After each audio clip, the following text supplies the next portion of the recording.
오늘 아주 오래된 시 한 편을 들여다볼 건데요. 바로 시편 74편입니다. 이 시를 통해서 시온이라는 곳이 어떻게 잿더미에서 희망으로 바뀌었는지 그 기나긴 여정을 한번 따라가 보려고 합니다. 근데 이 이야기는요, 역사적 사실을 나열하는 걸로 시작하지 않아요. 아주 처절한 부르짖음, 신성한 도시가 불길에 휩싸인 그 재앙의 한복판에서 터져나오는 그런 절규로 시작됩니다. 자, 여기서 피어나는 희망을 제대로 이해하려면 먼저 그 절망이 얼마나 깊었는지부터 봐야 합니다. 지금 보시는 건 그냥 도시가 무너진 정도가 아니에요.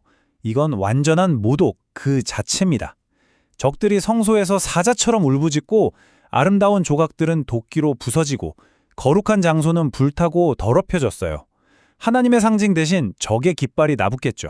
신이 함께한다는 모든 증거가 말 그대로 사라져버린 겁니다. 이건 단순히 건물이 무너진 게 아니라 한 민족의 정체성, 그들의 영혼이 박살나는 순간이라고 할 수 있겠죠. 시편 기자는 이 끔찍한 영적 어둠 속에서 이렇게 묻는 거예요. 아니, 도대체 어떻게 이런 일이 일어날 수 있습니까? 이 고통은 대체 언제 끝나는 겁니까? 이 질문이 얼마나 무거운지 제대로 알려면 우린 이 모든 게 불타버리기 전 시온이 과연 어떤 곳이었는지부터 알아야만 합니다. 자, 그럼 대체 뭘 잃어버렸던 걸까요?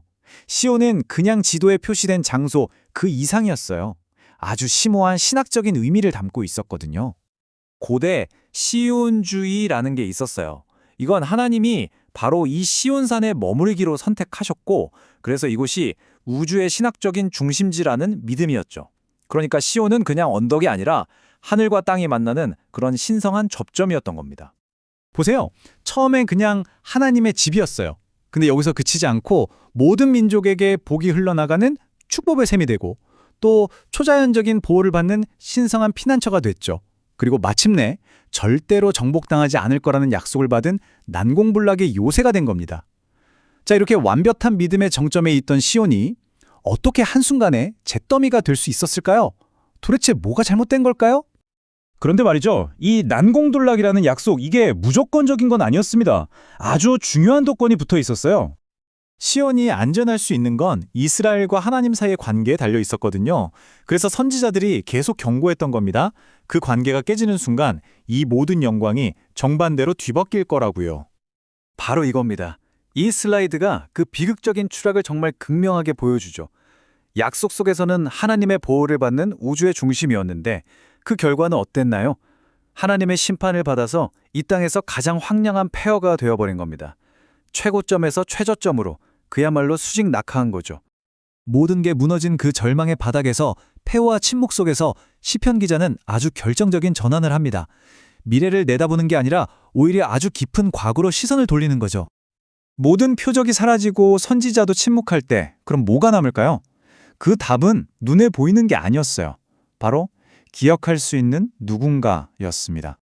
바로 여기서 아주 중요한 전환이 일어나요. 기억이 희망의 씨앗이 되는 순간이죠.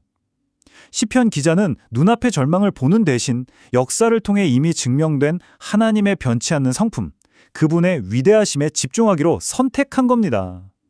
그분을 나의 옛적의 왕이라고 부르면서요. 생각해보세요.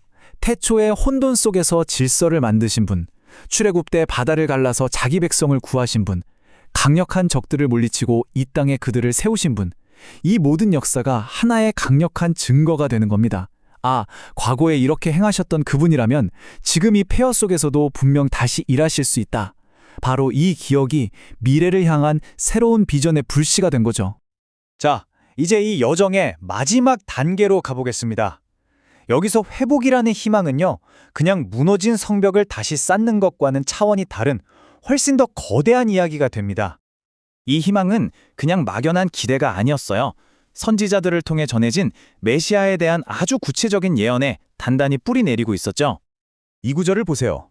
이건 그냥 낡은 성전을 고쳐짓는다는 얘기가 아니에요. 하나님의 백성을 위한 전혀 새롭고 완벽하고 절대로 흔들리지 않을 그런 기초에 대한 약속인 거죠. 그리고 마침내 시온에 대한 희망은 이 우주 전체가 완전히 새로워지는 그런 거대한 상징으로까지 발전합니다. 더 이상 슬픔도 파괴도 없는 곳, 하나님이 우리와 영원히 함께 사시는 바로 새로운 창조를 의미하게 된 겁니다. 결국 시온의 이야기는 우리에게 이걸 묻는 것 같아요. 어떻게 과거를 돌아보는 것이 앞으로 나아갈 유일한 길이 될 수 있을까?